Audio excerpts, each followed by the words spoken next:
Topik kita kali ini apa, Slim? Langsung aja kepada topik kita kali ini adalah penipuan tidak apa-apa. Bahkan kita setuju dengan penipuan. Ya, tapi kita tidak nyuruh orang untuk nipu ya. Karena tidak disuruh aja sudah banyak penipuan. Kita setuju, bukan setuju ya. Kita anggap penipuan itu tidak apa-apa. Menurut gua penipuan itu, kita ngomongin konteks penipuan dalam konteks duit. Ya, duit. Oke. Menurut gua pada saat ada orang ditipu dan dia tertipu, ya dia nggak layak untuk megang duitnya dia. Oh, memang pantas direnggut berarti. Apalagi modus penipuannya yang apabila Anda menabung di sini, Anda akan dapat 500% per bulan. Menurut gua orang yang tertipu dengan itu layak ditipu dan uangnya tidak layak ada di dia. Oh, seperti penipuan MLM. Ya, kalau Itu- MLM-nya penipuan ya. Iya, maksudnya kalau MLM tuh nggak ada yang penipuan, tapi orang banyak ketipu. Tipu. Iya. Kalau aku sih nggak bakal ikut MLM. Tapi pernah dong. Soalnya pernah ketipu. MLM. 10 juta melayang. 10 juta melayang. Setiap minggu datang prospek Sukses. yang naik gold maju ke depan, yang naik ini maju ke depan. Kapan aku maju deh? Umur berapa lu? Awal-awal stand up Kompas dulu. Abis keluar dari Kompas TV kan bayangannya banyak klien-klien lah, ya kan? Yang ada banyak musuh.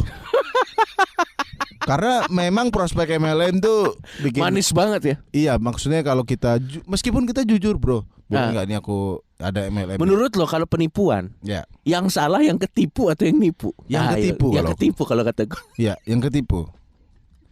Yang ketipu menurutku yang Sama, yang kita salah. sama nih ya.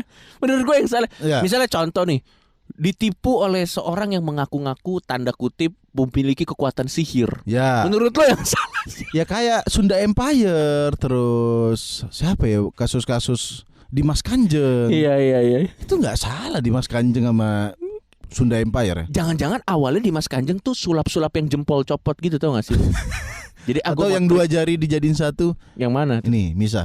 Iya bisa. Nah, jadi satu. Tadinya dia mungkin lagi nongkrong kan, Ya. terus dia sulap-sulap gitu, terus yang nonton, anjir lu punya bakat, langsung si Dimas Kanjeng, iya juga ya. Empire Menurut gue ngaku penipuan Sunda fair Empire. game kok, fair Kenapa? loh pak, fair game dong. Dia datang nih, dia pakai teknik persuasi, Ya. terus tinggal kuat-kuat kita doang dong. Oh. Ngerti nggak maksud gua? Benar. Misalnya ditanya, kan nggak, penipu tuh nggak harus berbohong. Misalnya ditanya, tapi ini asli nggak? Dia bisa jawab, tapi tidak berbohong, tapi seolah-olah bagus. Misalnya contoh, tapi ini asli nggak? Sudah banyak orang yang sukses. Salah nggak dia jawab gitu? Bener dong. Bener, tapi tidak menjawab kan?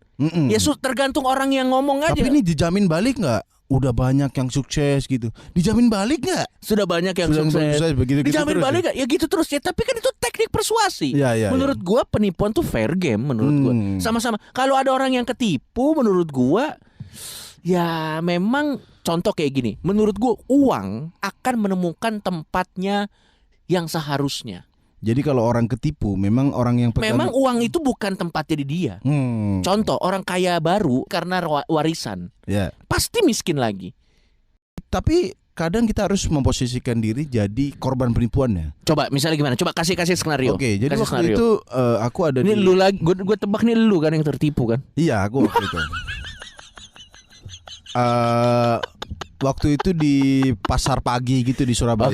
Oke, coba. Orang jual Jadi ceritanya lo datang ke situ tidak ada niat untuk beli enggak apa? beli baju bekas gitu. Niatnya? Ya. Niatnya pengen beli baju bekas? Iya, terus ada rame-rame orang jual jamu nih. Nah, Dia jadi semacam minyak. iya, Kalau dioleskan ke tangan, iya. itu kalau minyaknya berwarna, berarti itu ada penyakitnya nanti di situ. Menurut orang yang jual? Iya. Oh, Aku lihat nggak masuk akal. Dioles yuk ke Iya. tangan. Keluar memang merah. Waduh. Oh, berarti ini nanti sembuh sendiri nih gitu. oh. Gila kali yang percaya. Iya. Pulang-pulang beli 2 botol. Langsung sampai tempat temanku kita coba. Iya. Tak oleh sampai habis. Iya. Mana warnanya bangsat? Aku gak nyalain orang yang jual, tetap aku anjir goblok banget ya aku gitu. Iya.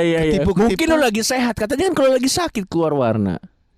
Dan selain aku pernah jadi korban penipuan, aku pernah jadi penipu dulu Jogi. Gak, coba ini anjing sih. Gimana lu jadi penipu? Jadi gini, ini kisah yang belum aku share di mana-mana kayaknya.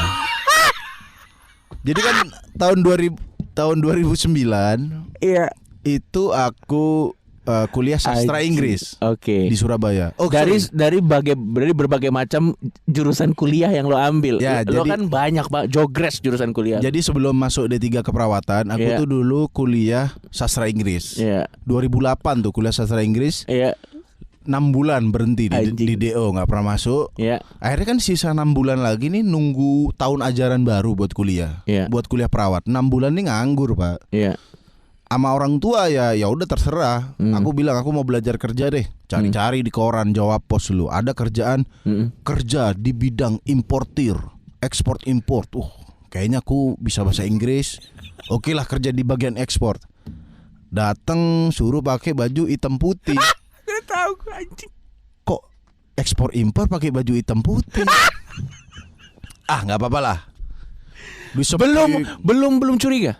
Belum curiga karena ada pelatihan ya bro. Aku ingat banget dulu namanya Pak Charles dia. Muka-mukanya kayak orang kaya di FTV itu pokoknya. Dia bilang ini Iya, ini ekspor, kalau kita impor. closing barang gini-gini. Iya. Loh kok agak mengarah ke MLM gitu. Iya. Tapi jualan barang nantinya. Oke. Oke. Akhirnya besok kerja. Besok kerja pakai baju hitam putih lagi. Kok Iya. pakai baju hitam putih? Putih hitam, atas putih, Iya. bawah hitam. Dibayangin ente kalau atas putih bawah hitam apa? Training dong. Sales. Sales. Iya. Bener. Ini lebih parah dari sales lagi. Apa? Pedagang asongan Pak saya Pak. Sales tapi dari rumah ke rumah Iya. dan di kampung Ju. Hmm. Aduh ini aku kalau inget itu ngapain gitu. Besok kerja oke. Kita naik di mobil Espas. Tuh mobil Espas kan? Anjir itu jadul Pak, tahu. Mobil Espas yang joknya diambilin. Jadi Iya. kita tuh duduk di bawah, Heeh. dikarpetin, udah kayak mau film perang dong gitu. Tahu Kalau gua. Tapi bawa yang mau barang mau dijual. iya isinya kompor-kompor di situ. Jual kompor. Jual kompor, Cuk. Aku mulai, loh mana ekspor impor. Dan kita ke Jombang waktu itu. Dari mana di Dari Surabaya? Surabaya ke Jombang kalau nggak salah 3 jam naik duduk di bawah, duduk di lantainya mobil. Aku gini loh, ekspornya kok ke Jombang ekspor. Mungkin di Jombang ada orang Jepang, ada orang Afrika yang nerima. Oke lah, ke Jombang 3 jam sampai. Aduh jauh banget anjing 3. Akhirnya aku keliling-keliling tenteng-tenteng kompor, Cuk. Oke. Masih nggak curiga. Oh, agak curiga tapi Iya. ini kayaknya jualan barang deh, gitu kan. Jadi cara seniorku ngomong, ada seniornya juga, Bro. Iya. Seniornya Yang juga masih bertanya-tanya mana ekspor impor. apa Jombang hitungannya luar negeri? Gak tahu. Oke lanjut, gue penasaran. Jadi aku nanya, Mbak, ini kompor gimana jelasinnya? Bilangnya ini kompor nanti launching di Mall Surabaya Iya. dengan harga 800.000. Lumayan mahal Kalau itu. dibeli sekarang itu harganya 250 dapat regulator kompor gas. Oke. Orang desa cuy kalau disepik itu kan, oh iya ini 250 daripada 850. Nah, perbandingan harga daripada 850 Iya. itu membuat orang, oh iya nih mumpung murah gitu. Iya. Emang diskon-diskon gitu tuh brengsek. Setelah aku tanya terus, Mbak ini launchingnya di mana nanti? Ada di Mall Surabaya. Ya di mana? Mbaknya tuh nggak pernah mau jawab cuy. Iya. Kayak nggak jelas di balik-balikin terus. Akhirnya tetap kita keliling ke rumah Iya. dari pagi, dari siang. Jadi jalan pagi jam 8 sampai sana jam 10-an. Iya. Keliling cuk sampai mau malam cuk. Dan yang beli ada yang beli apa enggak ya waktu itu ya? Nah di situ tapi aku nggak boleh nyepik. Tapi kan aku Maksudnya nggak boleh nyepik gimana? nggak boleh speak sama warganya. Jadi lu bawa kompor doang? Bawa kompor doang. Yang ngomong si mbaknya? Iya. Si senior lo? Si senior ini bukan sales, ini mah kuli panggul anjir. Salesnya cewek, mbak-mbak gitu, dia yang speak ini gitu. Aku udah ketipu dan jadi bagian dari penipu. Bangsat. Akhirnya ekspor impor. Akhirnya malam pulang kan aku. Terus ketemu teman-teman yang sama-sama kerja, gimana tadi? Iya, aku suruh ke sini. Wah, Iya. berat sih kayaknya kerja kayak gini gitu kan. Akhirnya kita Iya. ke Giant, Mbak. Waktu udahlah, kontraanku dulu ke Giant. Bedebah. Iya. Kompor itu di Giant harganya 150.000. Ya Allah, udah ke Jombang capek-capek. Gak ada ekspor impor. Aku juga udah ditipu dan jadi penipu gitu. Udah besoknya gak ada kerja-kerja lagi, bro. Dan Sama ini sorry, ditipu juga kayak gini. Ditipu kita niatnya beramal ke orang yang membutuhkan. Ya. Ternyata setelah kita tahu orang ini pura-pura miskin, itu menurut gue juga kita ketipu, Pak. Oh iya juga ya. Iya, misalnya kita gini, aduh kasihan nih orang ini kayaknya miskin, kita kasih duit. Ternyata setelah kita tahu anjing rumahnya bagus, itu kan maksud Ketipu gue juga ketipu juga. Kayak pengemis yang pura-pura lumpuh, Betul. pas udah sore bisa jalan sendiri. Aku pernah coba pengemis, tapi bukan lumpuh. Iya. Tolong pak. Iya. Dia tak kasih. Mm. Abis itu dia naik motor, bangsat. Kayaknya dia bapak pengemis yang tadi punya motor ngemis. Ketipu-ketipu gitu yang... Makanya maksud gua, makanya susah kalau gua ya Sim, kalau emang gua pengen ngasih pengemis ya, Ya, gua tuh selalu curiga sama pengemis. curiga dulu ya. Gua curiga, pasti nih orang kaya menyamar. Betul gitu. Saking lamanya curiga gak dikasih juga sama ente kan.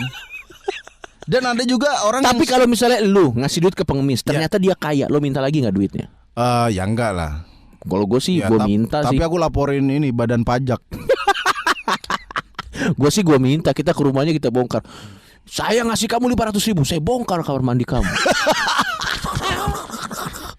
Saya ambil TV kamu. Sampai 500.000 ya. Sampai harganya 500.000. Dan yang juga sering penipuan ini Cuk. Apa? Undian berhadiah tuh. Aduh, Orang kalau dapat itu sih- SMS. Masa ada yang ketipu? Masih ada sih yang Ada, ketipu. Nggak Cuk. mungkin ada orang yang ketipu, Pak. Loh. Pak, SMS itu menurut gue udah kasta penipuan terwar. Kalau masih ada yang ketipu sih menurut gue emang udah layak ditipu Iya, aja sih iya. menurut gue sih. Tapi waktu itu aku temanku brengsek juga sih. Dia ditelepon kan. Heeh. Selamat Mas mendapat Oh ini effort nelfon anjir. Iya 10. Memang biasa penipu tuh kalau nggak SMS Heeh. biar kita telepon balik atau dia nelpon langsung. Heeh. Temanku tiba-tiba dapat telepon. Itu pasti dia punya modal karena habis nipu orang tuh. Habis Jadi bisa beli berhasil pulsa, ya? habis berhasil tuh yakin gue. Dia nelpon temanku. Biasa kan ditanya jauh nggak dari ATM. Iya. Biasa gitu tuh. Waktu itu temanku ditanya, Mas dapat 10 juta. Oh terima kasih Mas. Tapi harus ke ATM dulu ya. Jarak dari ATM ke tempat Mas berapa lama? Iya. Sekitar 8 tahun Mas. Dimatiin langsung bangsa. Itu menipu gitu bagus tuh. So ente ada gak? Sama ada SMS. Jadi gini nih, ini anjing ini lucu banget. Jadi ceritanya waktu itu gue lagi ngisi paket Slim. Ya. Terus kepencet paket gue di SMS yang kata-kata mutiara muslimah gitu. Jangan lupa sholat, jangan lupa sholat. Terus gue nggak bisa unrack-nya. Jadi jadwal pulsa gue gimana? Serius gue nggak Itu bohong. mah bukan ditipu, Anda bro, suruh tobat itu. Udah gue hapus-hapusin. Jadi isinya gitu. Misalnya nanti Ya. saatnya sholat zuhur. Hah? SMS gue isinya gitu. Udah gue hapus-hapusin sih. Nanti gue tunjukin. Nggak masalah kalau Nggak apa-apa. Itu kan Ya. karena gue salah pencet kan. Ya. Ini gue pengen unrack harus ke Grafari. Tapi susah. Nggak ada gue Slim. Abis gue. Di SMS suruh sholat zuhur.